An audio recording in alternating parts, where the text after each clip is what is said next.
Hi, everybody, and welcome to this edition of Thinking Out Loud. I want to start by introducing the other host of the show, Katrina Pfannkuch. Hi, Katrina. Hey there, Arizona. It's always great to spend time with you. I totally agree. And our special guest today is going to help us for those times when we have difficulties making decisions. You know those times I'm talking about. We've all had them. His name is Tim Brownson. Hi, Tim. Hiya, and thank you for inviting me on. It's a pleasure to be here. Well, thank you for joining us. I wanted to start out by doing some shout-outs in the audience because people started lining up early, which is wonderful. Dave Pipe says, "Hi, rain, clear skies, and temperature down to 45, so you would think it's positively balmy." And we also have Kristen Drysdale in the audience. They're all like saying hello to everyone. And Jamie, if I tried to pronounce your name. Oh, thank you. Because I can't, for some reason, he's not showing them. I can't click him up there. And we've had people lining up all afternoon saying, checking in, going, "Hey, I'm checking in." So that's wonderful. I wanted to take a minute and thank the audience. I mean, we are just at 3 months today. We actually broadcasted our first show December 5th. And, you know, I just think we've built such a fabulous audience. And so I wanted to thank you very, very much. So, and now let's let Tim, you want to introduce yourself a little bit and tell everyone a little bit about who you are and what you do? Okay, I am. You may have noticed by my accent, I'm an expat. I'm a Brit living in Orlando. Been here for 9 years now. I've been a full-time life coach for 10 years. Before life coaching exploded, you know, I was doing it when nobody knew what a life coach was. Well, most people don't know what a life coach is now, but you know what I mean. I'm a internationally published author. I have also got another business. My coaching business is a daring adventure, and I specialize with people that feel stuck, people that feel like they've got more potential and aren't maximizing it and maybe want to transition to working for themselves, etc. But I also train other life coaches. I've got a business called Coach the Life Coach, and I am passionate about helping other life coaches because the industry is full of training organisations that really don't care. They might like cattle markets. It's like get them in, get them out, and then they're left on their own. And most life coaches are struggling badly. So I'm also an NLP Master Practitioner, a certified hypnotherapist, and a St. Louis Rams fan. Go Rams! For my which is really bad news, really, isn't it? You know, of all the teams I could have picked 25 years ago, I picked one. It was just going to drive me to distraction. So there you go. Well, I picked the Cowboys like years and years and years. I'm going now. But now I'm here. I have to go with the Broncos, you know. Yes, I don't mind the Broncos. For some reason, I just like Peyton Manning. I don't know why. I think he's got a bit of a wry sense of humour. And he's, you know, the guy is obviously so committed to what he does. I like him. I know he gets a lot of stick. Yeah, I'm okay with the Broncos. Well, I want to let the audience know that we do have the comment tracker running, and Alan Chong just joined. Hi, Alan. So if you have a question, ask, and we'll throw it out there. Katrina, do you want to start with a question to Tim? I would love to. I know that in terms of the work that you do with people, core values are really, really important to how you help people get unstuck. And I would love to hear a little bit more about your experience and some of the ideas that you have behind those core values that drive us to make the choices that we make and how they sometimes put us into a corner a little bit. Okay. I mean, the thing is, core values, you know, I could take, well, I couldn't, but, you know, it could take your job off you and you would still be left. I could take all your money out of your bank account and you would still be left. I could take, you know, a lot of things off you, you know, strip you down, even down to you could lose an arm or a leg, heaven forbid, you know. But the one thing that is always going to remain constant is your values. You know, even our beliefs, I mean, values can shift and they do shift.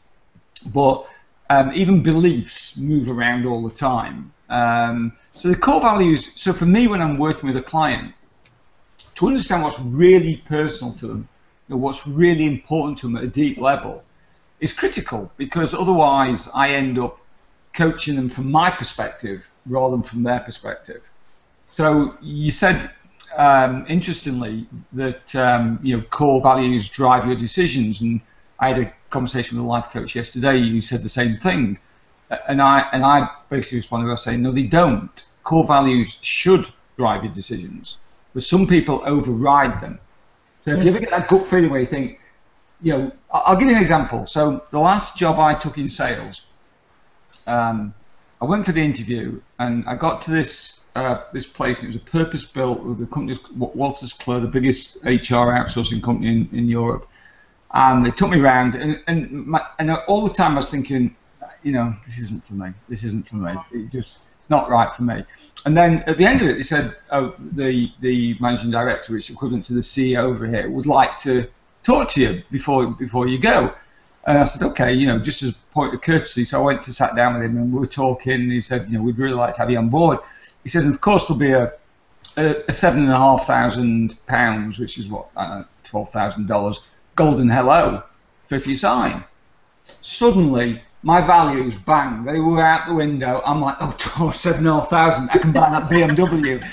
Actually, I literally bought a BMW on the way home. I called my wife to say I bought that Beamer that I was talking about if I got this job with a bonus. Well, obviously not all of it, but which felt great for about a week.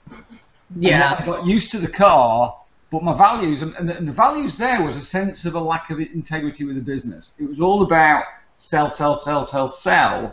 rather, I was brought up, unfortunately, I got into sales working with my father, who was very much about sell to people's needs. Mm-hmm. Don't find out what they need help with and then sell it to them. Don't sell to you. If you're selling to your needs, you're not doing your job properly. So that was a great example of me overriding my values. Right. I didn't know what they were called then. I didn't understand that. I just knew 3 or 4 weeks later, I was like, how did I get into this job? Mm-hmm. And the fact was the money overrode everything else. Everybody knows money doesn't bring happiness, but everybody knows money doesn't bring happiness for other people. They're like, it doesn't bring happiness. But actually, I do need the 20% rise. I do need the Jimmy Choos or whatever. It's kind of weird. So that's an example of where, if I'd have known what my values were, I could have sat down, not rushed into a decision. Mm-hmm. And said, okay, well, what's important to me? Integrity is really important to me. Well, go on. Sorry. I'm sorry, Tim. No, carry on. I beg your pardon. I have a quick question to ask you. When I was reading one of your books, you stated in there that none of your clients knew their core values. How can that be? I mean, you think everyone would know their core values? Because it's not the kind of thing that most people stop and think about on a daily basis. They think we tend to think about goals and what we want to achieve. Mm-hmm. So the example I use to explain this is, let's suppose you say to me, a client of mine, and you say to me, Tim, I want to hire you. And I had a guy who once came, and his goal was to earn $3 billion. It's a pretty big goal. I think we can all agree. And by the way, he's not far short of it. He sold his business to the Singapore's government. But me knowing a client wants to earn $3 billion doesn't tell me anything about them at all. They may want $3 billion because they want to open a couple of homes for the homeless. That they want to go out there and do charitable work. They want to do that. They may want $3 million or $3 billion rather, so they can buy loads of drugs, a big boat, and get loads. It could be like Wolf of Wall Street type of three. You've got two completely different people with the same goal. Mm-hmm. So goals, as a rule, there are exceptions. That, if you've got a goal that you want to help all the, if you want to help the poor baby seals in the Faroe Islands from the brutal. I hope you haven't got many Faroe Island viewers, whether we're brutal clubbers of sales, then yeah, that tells you a bit about somebody. They're an animal lover, they're caring, they're compassionate, they're empathetic and whatever. But as a rule, so you've got to go deeper than that. And I think most people, it's kind of uncomfortable for a lot of people to go deeper. It's easy, you know. I love the Thoreau quote, you know, ordinary people leading lives of quiet desperation, and it's kind of like, it's just easier to go with the flow. You know, we go to school, then we go to university. I mean, it's all school over here, I know, but then we get our degree, and now, you know, maybe and then we go to a job and we earn money, and then we look to get married, and then we look without stopping and thinking, hang on, why am I doing all this? Is it conditioning, or is it because I really want to do it? Right. And most of the time, it's through conditioning. And what happens is, you know, my average client is a 40-something. So I've got if you did a bar graph of my clients, it would like shoot up at around about 35, and right the way to about 55. I don't deal with many people under the age of 25. I don't like doing it. And I have clients as old as 79. I've had 2 79-year-old clients. But it's people getting that stage in life where they think, holy crap, half of it's gone and I'm doing something I don't like. Oh yeah, been there, done that. Yep. It's, you know, half our waking life as adults is at work, for the most part. I mean, there are exceptions, of course. Now, if you're spending half your waking, we get a brief moment in time on this planet, and if you're spending half of that time doing something you don't want to do, and I made lots of money in sales. I was, you know, I don't want to be arrogant, but I was very good at it. And I made 6-figure salaries, and you know, this is going back at 10, 11 years now. But I wasn't very happy. You know, and I was, you know, going out and spending $1,000 on a suit to feel better about it. So I'll go buy an Armani suit, or I'll go out and, you know, I once spent £4,500, which is about $7,000, for a long weekend to go and watch the Rams play the Cardinals in Phoenix. You know, just because I needed to get away from work, and that's the kind of money that I would waste. When really, you know, I can't remember who the quote was by, but you know, wherever you go, you take your head with you. You know, you can't buy your way out of things like that. It's a question of changing the lifestyle. Yeah. So how do you help people that have had those skills? Like obviously in sales, you were really good at it. You were using your natural skills, but just not necessarily in the right application in a way that made you happy. So what are some suggestions that you give to people where they know, like, hey, this is my natural skill set. I'm not sure if I can make money doing this, or how do you kind of coach them in a way to position themselves so that they're doing things that make them happy? Because, you know, sometimes what you do for a hobby shouldn't be what you do for a living. No, I definitely agree with that.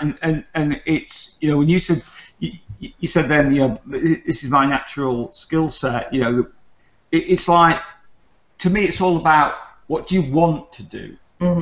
People get too wrapped up. So when I'm talking with other coaches, and especially when we get into niche marketing, and they say, well, yeah, I'm good at this. I'm like, don't care what you're good at. What do you enjoy? What do you want to do? You know, I could have, when I started, it would have been very easy for me to have started just coaching salespeople, because I would have had instant rapport, instant credibility. I could have put my resume on my page and said, look, I've worked for these top, you know, 3 Fortune 500 companies at a high level, and you know, but then it becomes like, the reason I left sales was because I wanted to get away from salespeople. I mean, there's some fantastic, very ethical, honest, and you know, dedicated salespeople, but it's ruined. The industry is smeared by a lot of people who are just in it for the cash, because you can make a lot of money in sales if you've got the ability, if you understand it. So the first thing is, like, you know, if you can't make money out, there's not many things you can't make money out. I agree. I'm definitely not a woo-woo coach that says, you know, just follow your passion. Well, if I followed my passion, say in my 20s of golf, my handicap was never lower than 19. It's just like, I'd be broke. What's the point? You know, you can go and stand on any golf course on a Sunday morning, and you watch these people. It's just like, you hear the thing, if you're good at this and you don't like it, imagine how good you'll be at something you like. Right. Life doesn't work like that. I was great at sales and didn't like it. Mm-hmm. You know, there's things that I absolutely love now that I'm terrible at. Trust me, there's a lot of things I'm terrible at that I really enjoy. You know, if you see me type, you know, I've written 9 books and I type like a 5-year-old. But actually, I bet there's 5-year-olds that are better too. You know, I'm a 2-finger. It's you know, and I love to do it. I love to write, but I'm just a terrible typist. You know, and I butcher the English language as well. I have to lean very heavily on people helping me when it's a blog post. I don't care. Mm-hmm. Did that answer the question? I'm not sure if I answered your question there. No, definitely. Because I do think that sometimes people confuse those two things, that this is my natural ability, this is what I shine on with, and it's really a fuller picture. It's not just that one thing. You have to look at all of the places, where you're at in your life, where are you struggling, what are your, you know, what is the bigger picture of what you're really passionate about doing, and how do they all fit together? It's not just a bigger thing. And sometimes we have to accept that, you know, our passion, and you made an interesting point about, you know, what you're passionate about should not necessarily be your job, your hobby. Mm-hmm.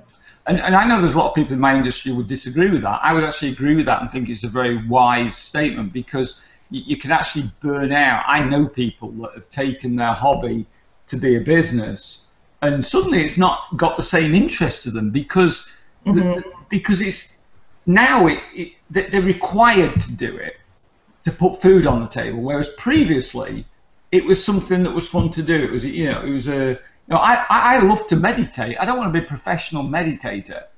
I wouldn't like to feel like I've got to do it. You know, and I read the Dalai Lama meditates for 4 hours every morning. I was like, oh, 4 hours, you know, half an hour, and I'm done. You know, so it's kind of, you know, you may have you may love to wrestle ostriches in warm chocolate, but you're not going to get paid to do that. It may go viral on YouTube. You may get a good hit for that, but it's a one-off. It's really, it's not scalable, you know, unless you take it to other sort of aquatic birds and stuff. I don't know, maybe. Yeah, well, I think Arizona's got a good quote that's in alignment with what you've been talking about. So why don't we check that out? Jamie McCarthy, I hope I pronounced your name correctly. In human needs says in human needs psychology, our basic needs are considered to be a stronger driving force for behavior than our values.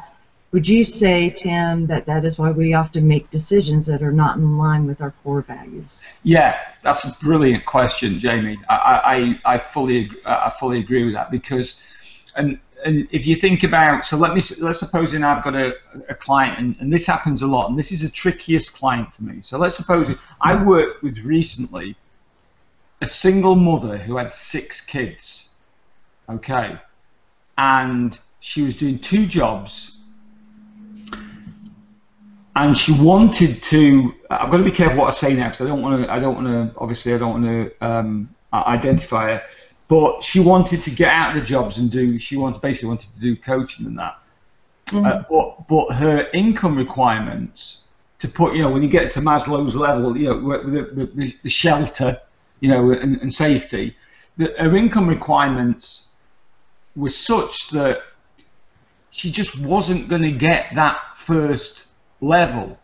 You know, she wasn't going to be able to put food on the table, because unless she was very lucky or got a lot of money, which she hadn't got any money. You know, coaching is difficult. It takes time to build up, and for her to step away from those 2 jobs when she got 2 kids, and you know, so do you know something? I think that's one of the best questions I have ever been asked, because I had never thought about it like that before. And that is awesome. Yeah, I do. And I'd never thought of it in that context. I've thought about it because I've had loads of clients where there's this clash of, like, you know, can you make that transition? Because, you know, at the end of the day, we've all got to put food on the table. Mm-hmm. We've all got to, you know, pay our mortgage or rent or whatever it is. And so it can be a little bit rash or a little bit irresponsible to say, you know, if you say you're a guy and or a woman and you're earning 200 grand a year and you've got a big house, and you've got 4 kids, and you've got a big mortgage or what have you, and you decide, you know what, I want to backpack around the world because that fits with my values of adventure and freedom and whatever. But then you start looking, well, is there a value that's higher than that of maybe family? Mm-hmm. You know, so yeah, good question. Mm-hmm. Yeah, And I think for, to kind of, just kind of put a period on the end of that sentence too, it can be that the challenge that you feel within you too, because you know that you have this desire and you're looking at what the reality is. And there is a way to coach yourself through that too. I mean, just because it doesn't happen instantly doesn't necessarily mean it'll never happen. You just have to find a way to kind of transition into it so that it's a realistic transition, not just like screw my family, I'm just gonna go travel around the world in my backpack kind of thing. Yeah. Bye. Yeah. So as long as you're kind of checking back in with those core values and saying, okay, right now this is what it is, but how can I find a way to legitimately transition into something that is more in alignment with what I want? Exactly. I mean, one of the things with coaching, that it is a great industry to transition into, to segue in. Sometimes you can't do that. Sometimes you've just got to, you've got to make that leap, and you've got to take that risk or whatever. But in those situations, it's like, well, what do your family, it's like making sure, and there's a question come up, I just very briefly, there's something called SMART goals, which I'm sure a lot of people will be familiar with. And there's two things, and I change SMART goals when I use them and call them SMARTer, which is a bit pompous, I know, but the E and the R, the last E and the R, are environment and reward. Now, reward means your values, not a financial reward. So is it, are you going to get the reward of your values with that goal? But the E that gets missed so many times in goals is the environment or the ecology of the goal. And that is, what's the impact of the people around you? Right. How is it going to impact the relationship with your spouse or your partner or your kids or your colleagues or your friends or your family or whatever? And people forget about that. So like, this is what I'm going to do. It's like, would you do it if it's going to bring down, the relationship? It was, because it's going to put so much stress upon your partner or whatever. So, sorry. Right.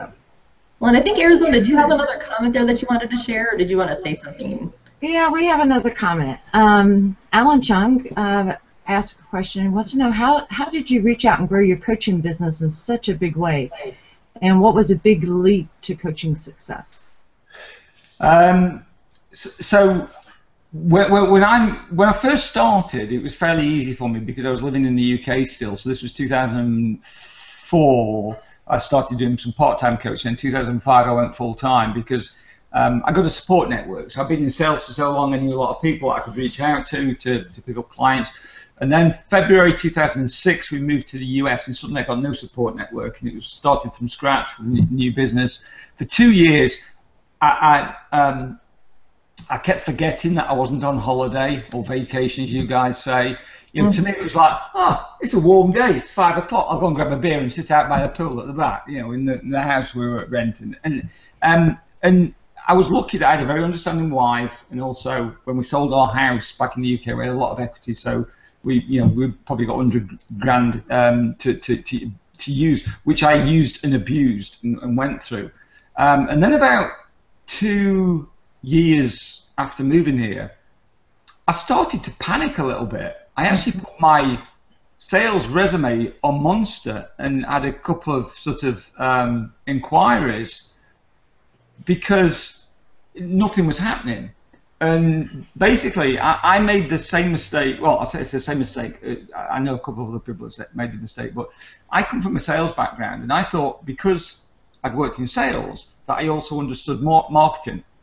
And because you're liaising very often with marketing departments, you're having meetings with them and talking about strategy and stuff, and I really didn't, certainly not online marketing. So at that point, I made the decision to really dive in to online marketing, to understand what do I need to do. I need to understand search engine optimization. I need to understand social media. People say, coaches often say, well, I understand social media. No, you know how to use it. You don't know how to use it for a business. It's a big, big difference, It's interesting what you guys have been doing today with your tweets and your things, using it well to get the message out. It's not enough just to be on there. So I think the difference was was a bit of a kick up the ass.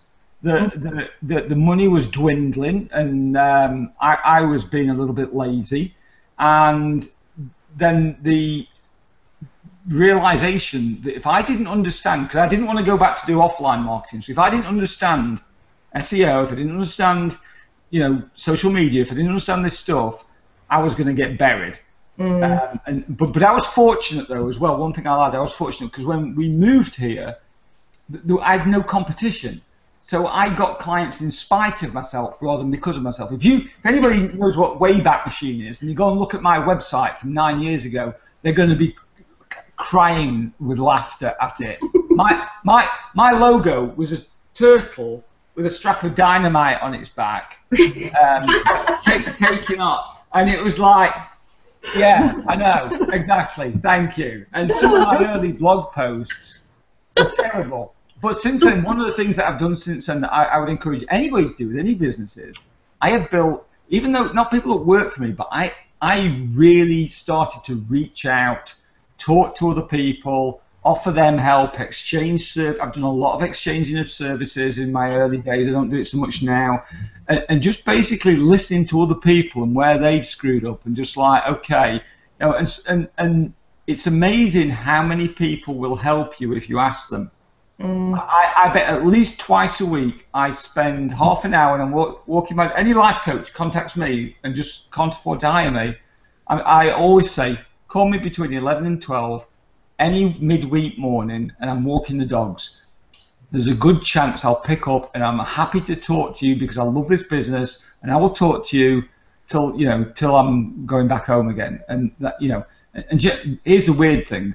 75% of them I never hear from again, because I get emails like, Tim, how do you get clients? And that's it, literally, that's it.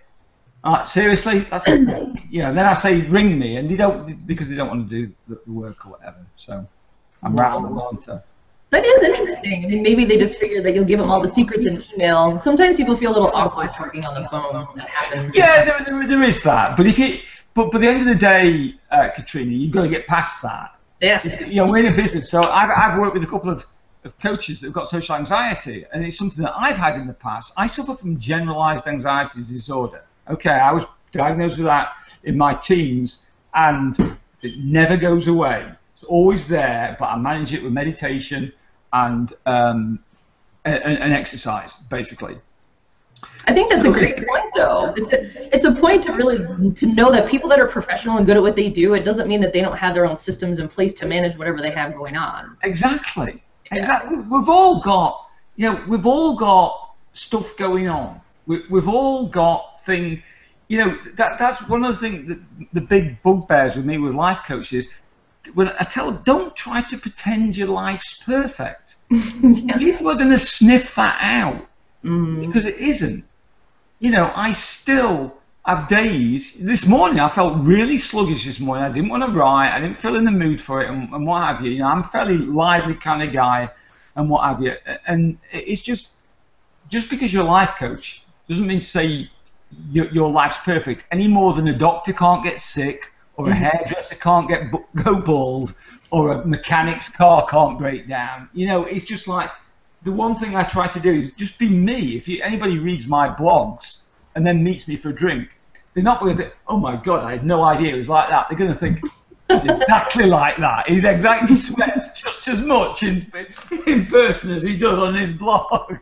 Yeah, being yourself is the best currency, I always say. Exactly. I think so. Because 90% of people won't like me. Great. They'll move on and they'll find a coach that they want to read. I can't appeal to, one of the successes of a business is polarizing people. I'm very, very outspoken on my blog. I'm really outspoken on my blog, and I will call people out and I will just say, and that upsets some people in my industry. And so be it. I don't really mind. I'm not here to be popular. I'm here to help my clients as much as I can. I want to be popular with my family and my loved ones, but everybody else, if you like me, great. If you don't, yeah, exactly. So Arizona, I know that I don't mean to miss your quotes. I don't want to interrupt him because he's on a good roll when he's talking about stuff. So yeah. Else that popped up you wanted to share? Yeah, we have a couple. And also, I think you have an echo going on, Katrina. Oh, I do? Okay. So Ron Snaberger says, I would love to sit with Tim and discuss some of his views. Great. I'm here. Call me at some time. I've just told you, and this is legitimate. I'm not BSing with this. You can call me. And Jackson, my youngest dog's just arrived. He wants to see what's happening.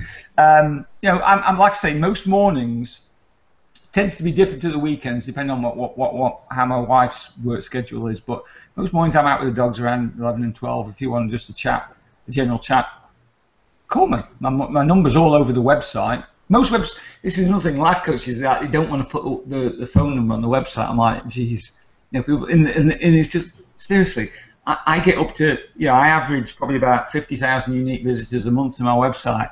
It's not like people are pestering me all the time. I probably get one call a day. It's just like, I think I can deal with that. I think I can manage with that. And if I'm free, I'm free. But I'd be more than happy to chat if you want to.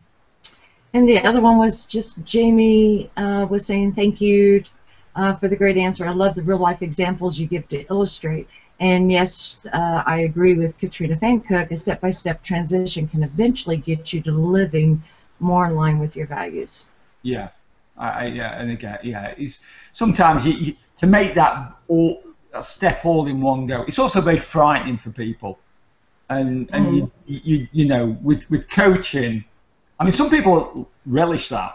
It's like some people are like, yeah, let's go for it, let's do it all. But for most people, when you take people out of the comfort zone, it's uncomfortable by definition. So the gentler you can do that, the better. Yeah, definitely. Well, and when you're kind of looking at the big picture of how to really call on your core values, like what would be some tips that you have for people that maybe aren't sure what they are? They don't know their own core values. Yeah. I mean, there's a process that I use with clients, which is way too complicated to go in now. So I'm going to give you a really sort of down and dirty version of working out your values on. There's two things you can do. The first thing you can do, look at people who you admire. Look at people who you really think, so for me, I've got I massive admiration for the Dalai Lama. Okay, now, he probably wouldn't be drinking a glass of Sauvignon Blanc on a Friday night like I am, but, it's the peace of the guy, it's just everything about, because peace is a massive value for me, which is why, I spend at least half an hour, if not an hour a day meditating, because my mind's all over the place. So I want to have that peaceful mind. So look at people you admire. What are the commonalities? What is it about them that you admire? If it's things like money, money's never a value.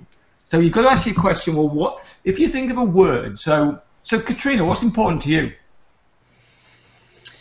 Creativity. Creativity. That's my passion. Okay, creativity. What makes that important to you? What does that give you? Yeah, it allows me to be my true self, and that to me is where my passion is. Okay, so self-learning. What does being your true self give you? Happiness. Okay, so we drill down, and suddenly, and then and most values will come to happiness. Actually, happiness is everybody's number one value. If a client puts that on their values list for me, I just scrub it out and say, give me another one. But it's like saying, well, what's important to me, and then what does that give me? And you keep drilling down, and what does that give me? And you keep drilling down, what does that give me? And eventually what will happen is you can't go any further, or you'll start to loop. You'll start to go, well, it gives me, peace gives me freedom, freedom gives me peace, you know what I mean? You start to loop around, in which case you've possibly got two values. So, but when people say like money is a value, well, no, because if I gave you $1 million, but you can't spend it, you can't invest it, you can't do anything with it, it's useless to you. Right. What people mean is, well, $1 million could be freedom to travel. It could be security. People may feel more secure if they've got $1 million. It could be status because they want to buy something like that. It could be legacy because they want to do something and start a charitable or some form of organisation that's going to help other people. So there's loads of reasons things that we can do with that money. So it's asking yourself that question. That was actually the way I taught. It's not the way I use with clients now. It's a lot more complex I use with clients, but it's definitely a quick and easy way to do it without having to pay me to do it for you. So it's free. Nice. Or you can buy your book and read about it all in your book, because that was very well laid out in one of your books. Thank you. Thank you. You're welcome. Well, sorry, go ahead. Did you have a question, Arizona? I was just going to say Rain Dow says she loves it, she loves how you communicate, but she disagrees about putting the phone number on the website. Yeah, Rain's wrong. I'll tell you why. 50% of my inquiries come into. I've never heard of. I've never had a. I don't know what. And I'm being flippant there because rain. It's a little bit different sometimes for a woman than for a man in terms of putting personal details out there, and I understand that. But here's the deal: every life coach that I've dealt with who's told me they don't believe in that, not one of them was full. At least half of my inquiries come direct through my phone number on my website. So if anybody can afford to turn down half their inquiries, I know I couldn't. Without those half, I wouldn't be full. So then go for it. And also, to make it worse, put a capture form on that nobody can read on your contact details. I was trying to fill one in yesterday and I couldn't read it. I gave up. I went out. I was just like, I'm trying to give me my money here. If you're going to make it that difficult for me, I want people to ring me. And you would think, so it's like people aren't ringing me night and day all over it just doesn't happen like that. Just my opinion. Well, I had a question about books because clearly you've written many books. Mm-hmm. And did you write them because you were inspired thinking like, hey, these are some questions or challenges that I've run across with a lot of my clients and I want to just put it in a book so they have easy access to it? Or was it just something like, hey, it's your own creative ideas that you just wanted to get out there? I think all sorts of reasons. I think the first book, so of the 9 books that I've written, 2 have been published and the other 7 have been self-published. So the first one that was published, I think I just wanted to be published. I think there was an ego thing, to be honest with you. And you two guys know the story about that, about it. We'll not go into that now because it would take too long.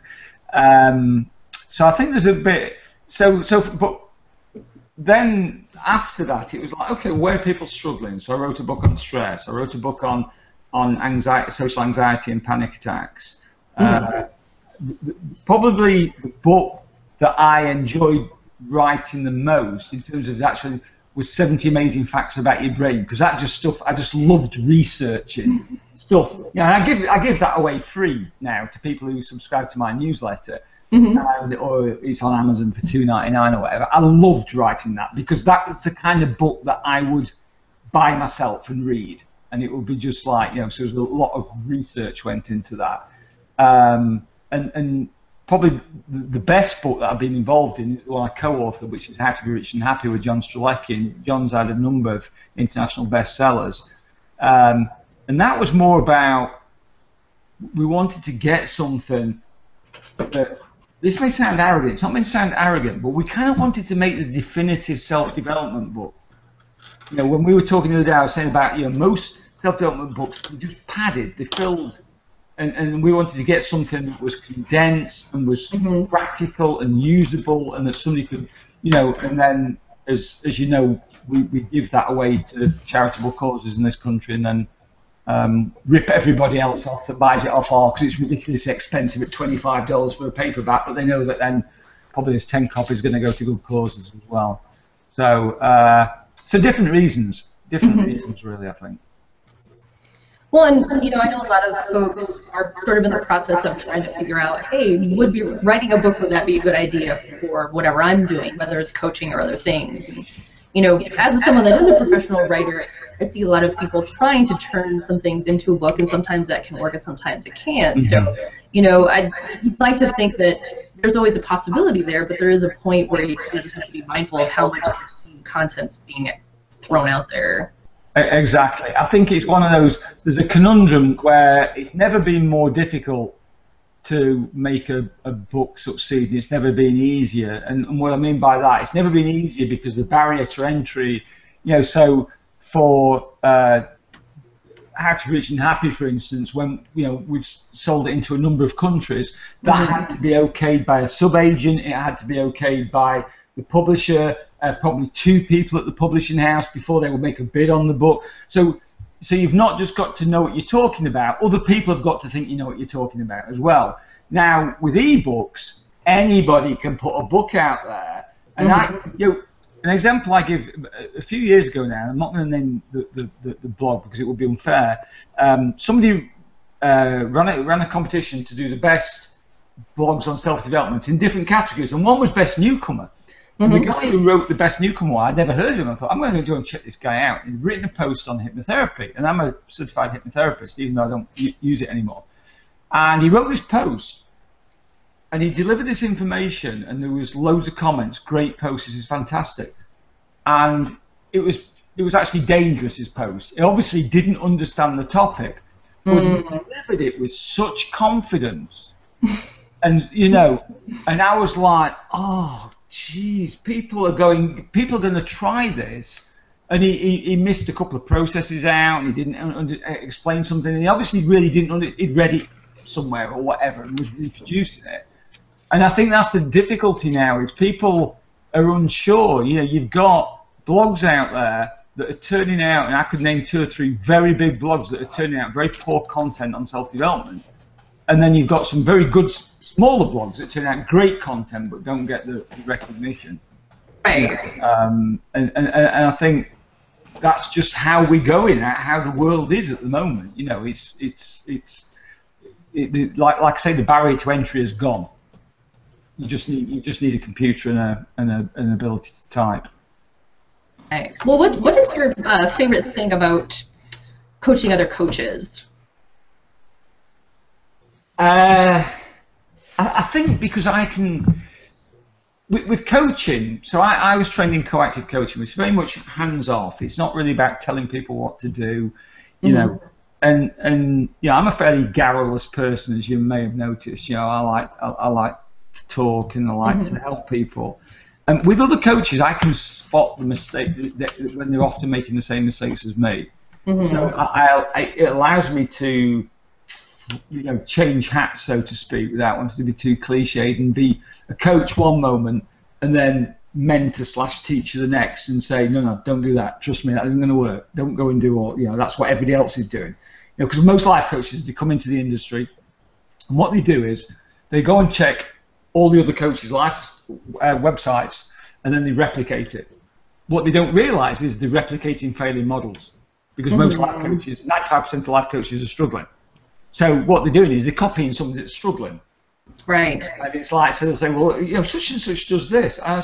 And there's some people in our industry that I know that appear to be very successful, that I also know aren't, because they've hired me, you know. And it's like, and you know, I know one particular coach who coaches on relationships, and marriage is on the rocks, and she's trying to pretend everything's okay. And to me, it's like, no, don't do that.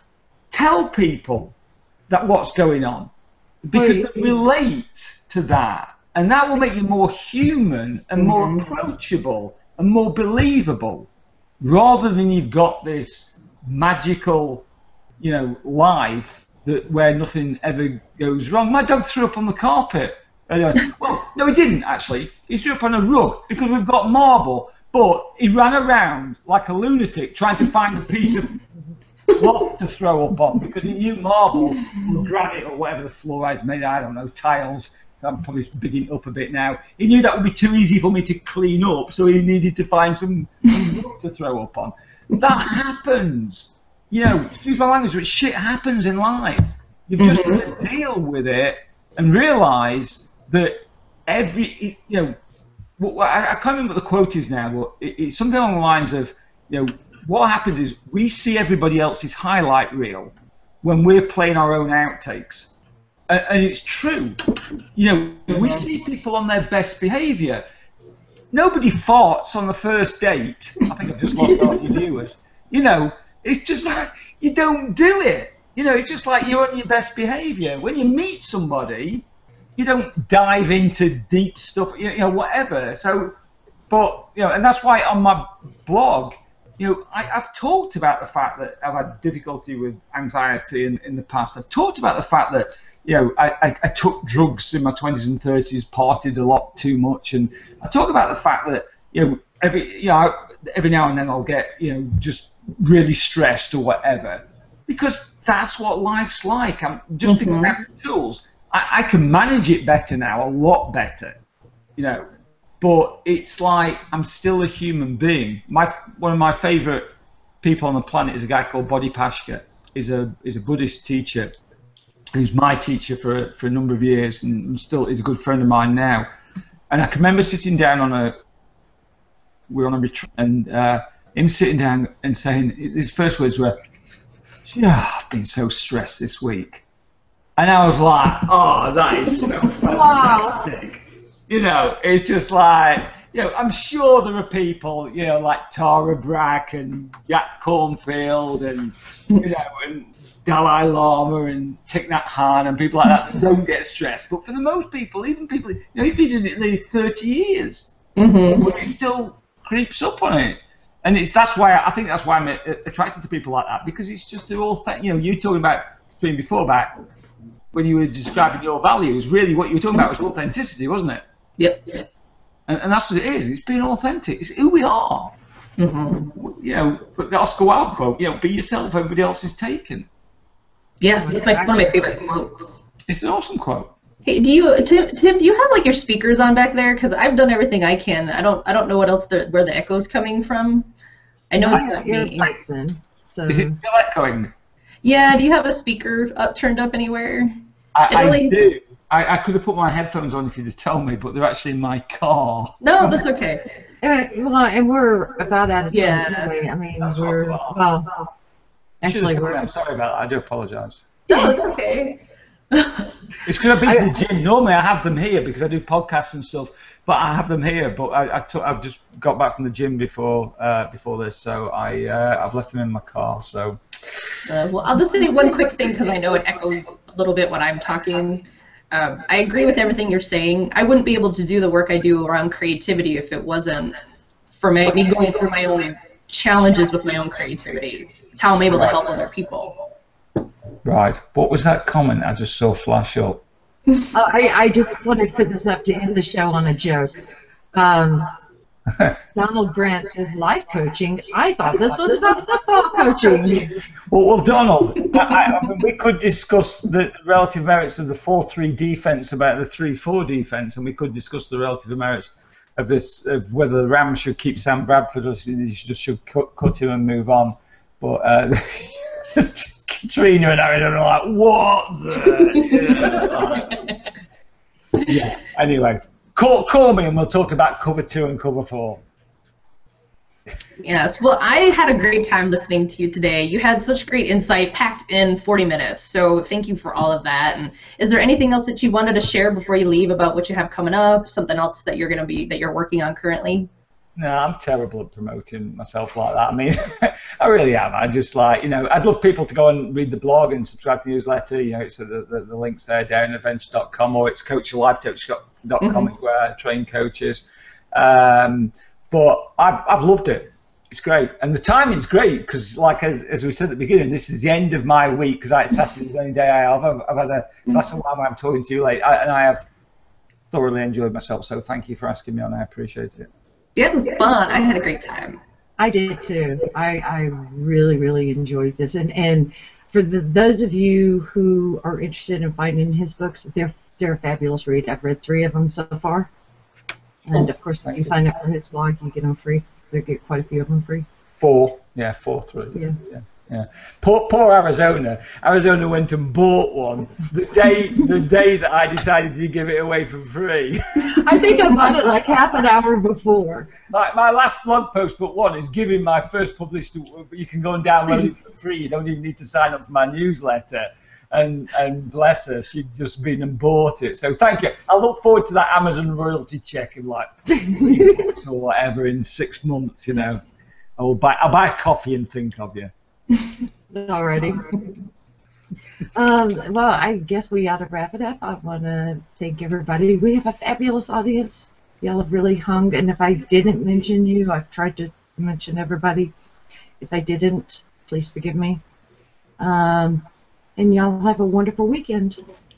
Talk to y'all later. Bye. Thank you. Bye. Yeah.